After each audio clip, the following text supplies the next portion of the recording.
श्री सीताराम चंद्राभ्याम नमः। बालकांड 64वां सर्ग।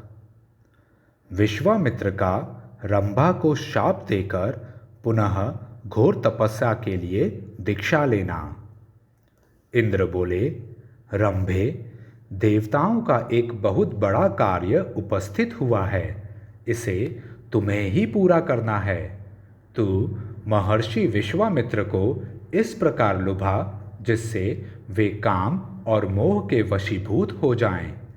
श्री राम, बुद्धिमान इंद्र के ऐसा कहने पर वह अप्सरा लज्जित हो हाथ जोड़कर देवेश्वर इंद्र से बोली, सुरपते, ये महामुनि विश्वामित्र बड़े भयंकर हैं। देव, इसमें संदेह नहीं कि ये मुझ पर भयानक क्रोध का प्रयोग करेंगे। अतः देवेश्वर, मुझे उनसे बड़ा डर लगता है। आप मुझ पर कृपा करें।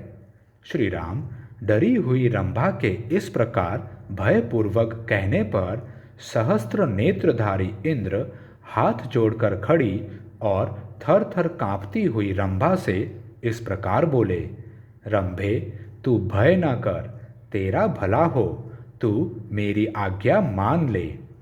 वैशाख मास में, जबकि प्रत्येक वृक्ष नवपल्लवों से परम सुंदर शोभा धारण कर लेता है, अपनी मधुर काकली से सबके हृदय को खींचने वाले कोकिल और कामदेव के साथ मैं भी तेरे पास रहूँगा। भद्रे, तू अपने परम कांतिमान रूप को हाव भाव आदि विविध गुणों से संपन्न करके उसके द्वारा विश्वामित्र मुनि को तपस्या से विचलित कर दे। देवराज का यह वचन सुनकर उस मधुर मुस्कान वाली सुंदरी अप्सरा ने परम उत्तम रूप बनाकर विश्वामित्र को लुभाना आरंभ किया। विश्वामित्र ने मीठी बोली बोलने वाले कोकिल की मधुर काकली सुनी। उन्होंने प्रसन्नचित्त होकर जब उस ओर दृष्टिपात किया, तब सामने रंभा खड़ी दिखाई दी।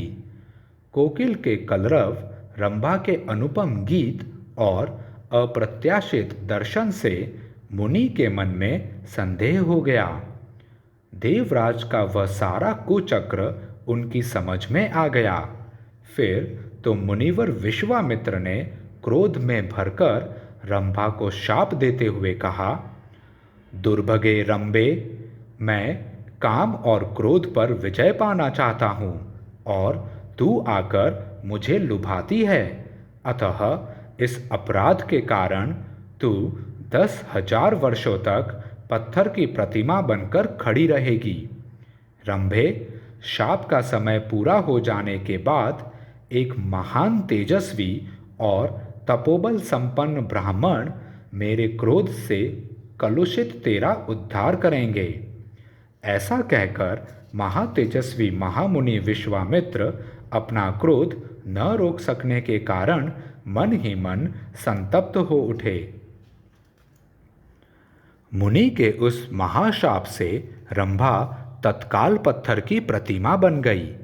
महर्षि का वह शाप युक्त वचन सुनकर कंदर्प और इंद्र वहां से खिसक लिए।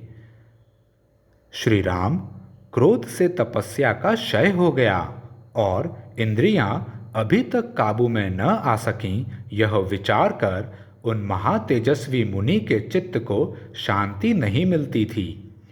तपस्या का अपहरण हो जाने पर उनके मन में यह विचार उत्पन्न हुआ कि अब से न तो क्रोध करूँगा और न किसी भी अवस्था में मुंह से कुछ बोलूँगा, अथवा 100 वर्षों तक मैं श्वास भी न लूँगा। इंद्रियों को जीत कर इस शरीर को सुखा डालूँगा। जब तक अपनी तपस्या से उपार्जित ब्राह्मणत्व मुझे प्राप्त न होगा, तब तक चाहे अनंत वर्ष बीत जाएं, मैं बिना खाए पिए खड़ा रहूँगा और सांस तक न लूँगा। तपस्या करते समय मेरे शरीर के अवयव कदापि नष्ट नहीं होंगे। रघुनंदन, ऐसा निश्चय करके मुनिवर विश्वामित्र ने पुनः 1000 वर्षों तक तपस्या करने के लिए दीक्षा ग्रहण की। उन्होंने जो प्रतिज्ञा की थी उसकी संसार में कहीं तुलना नहीं है। इस प्रकार श्री वाल्मीकि निर्मित आर्ष रामायण आदि काव्य के बालकांड में 64वां सर्ग पूरा हुआ। जय श्री राम।